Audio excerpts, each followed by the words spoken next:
പശ്ചിമേഷ്യയിൽ പ്രശ്നം ഗുരുതരമായിക്കൊണ്ടിരിക്കുന്നു. UAE-യുടെ 2 കപ്പലുകളെ ഇറാന്റെ മിസൈലുകൾ ആക്രമിച്ചിരിക്കുകയാണ്. ഈ 2 കപ്പലുകളെയും തകർത്തതായിട്ടാണ് UAE തന്നെ ഇപ്പോൾ അവകാശപ്പെടുന്നത്. അവരുടെ 2 UAE കപ്പലുകൾ ഇറാന്റെ മിസൈലുകൾ ലക്ഷ്യം വെച്ചു എന്ന് ഇപ്പോൾ ഇറാന്റെ വിദേശകാര്യ മന്ത്രാലയം തന്നെ സ്ഥിരീകരിക്കുകയാണ്.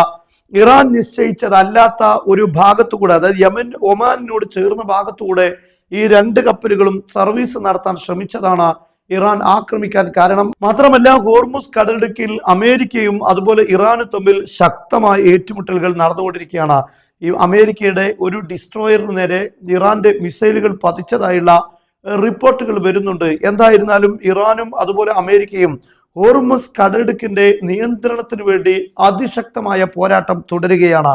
കഴിഞ്ഞ രാത്രിയാണ് അമേരിക്കൻ പ്രസിഡന്റ് ഡൊണാൾഡ് ട്രംപ് ഞങ്ങൾ ഈ ഹോർമുസ് കടലിടുക്കിലെ കപ്പലുകളുടെ സുരക്ഷ ഏർപ്പെടുത്തുന്നതിന് 20% ഫീസ് ഈടാക്കും എന്ന് ട്രംപ് പ്രഖ്യാപിച്ചത്.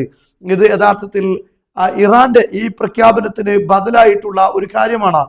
അതിന് അമേരിക്കൻ പ്രസിഡന്റ് ഡൊണാൾഡ് ട്രംപ് പറഞ്ഞത്, ഇവിടെ ഇറാന്റെ ആക്രമണങ്ങളിൽ നിന്ന് സംരക്ഷണം നൽകാൻ വലിയ ചിലവുണ്ട്, അതുകൊണ്ട് 20% പേ വേണമെന്നാണ്. എന്നാൽ ഇതിനെ പരിഹസിച്ചുകൊണ്ട് ഇറാന്റെ വിദേശകാര്യ മന്ത്രാലയം അബ്ബാസ് അറാഖ്ചി പറഞ്ഞിരിക്കുന്നത് ശരിയാണ്, ഹോർമുസ് കടലിടുക്കിലെ അതിന്റെ സുരക്ഷ ഏർപ്പെടുത്തുന്നതിന് ഫീസ് നൽകണം എന്ന കാര്യം ഇപ്പോൾ ട്രംപ് തന്നെ സമ്മതിച്ചിരിക്കുകയാണ്. അത് തന്നെയാണ് ഞങ്ങൾ മുമ്പ് ഓർമ്മപ്പെടുത്തിയത്.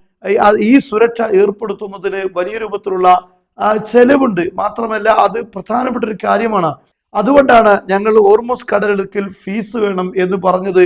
ഇത് ഇപ്പോൾ ട്രംപ് ശരിവച്ചിരിക്കുകയാണ്. പക്ഷേ ട്രംപ് പറഞ്ഞ 20% വേണ്ടി വരില്ല, ഞങ്ങൾ നീതി പുലർത്തുക തന്നെ ചെയ്യും എന്നാണ് പരിഹസിച്ചുകൊണ്ട് അബ്ബാസ് അറാഖ്ചി എക്സിൽ കുറിച്ചിരിക്കുന്നത്. അതോടൊപ്പം തന്നെ GCC രാഷ്ട്രങ്ങളിലുള്ള അമേരിക്കൻ ബേസുകൾക്ക് നേരെയും ഇറാന്റെ ആക്രമണങ്ങൾ തുടർന്നുകൊണ്ടിരിക്കുന്നു.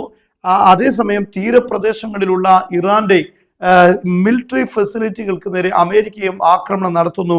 അതിശക്തമായ ഒരു യുദ്ധത്തിലേക്ക് വീണ്ടും ഇപ്പോൾ ഇറാനും അമേരിക്കയും തമ്മിൽ എത്തിയിരിക്കുകയാണ്. അതുപോലെ തന്നെ സൗദി അറേബ്യയും ഹൂത്തികളും തമ്മിൽ മറ്റൊരു പോർമുഖവും കൂടെ തുറക്കുന്നു എന്നതാണ് ഇപ്പോഴത്തെ മിഡിൽ ഈസ്റ്റിന്റെ സാഹചര്യം. എന്തായാലും സമാധാനങ്ങൾ വീണ്ടും തിരിച്ചു വരട്ടെ, യുദ്ധം അവസാനിക്കട്ടെ, അതിനുവേണ്ടി നമുക്ക് പ്രാർത്ഥിക്കാം.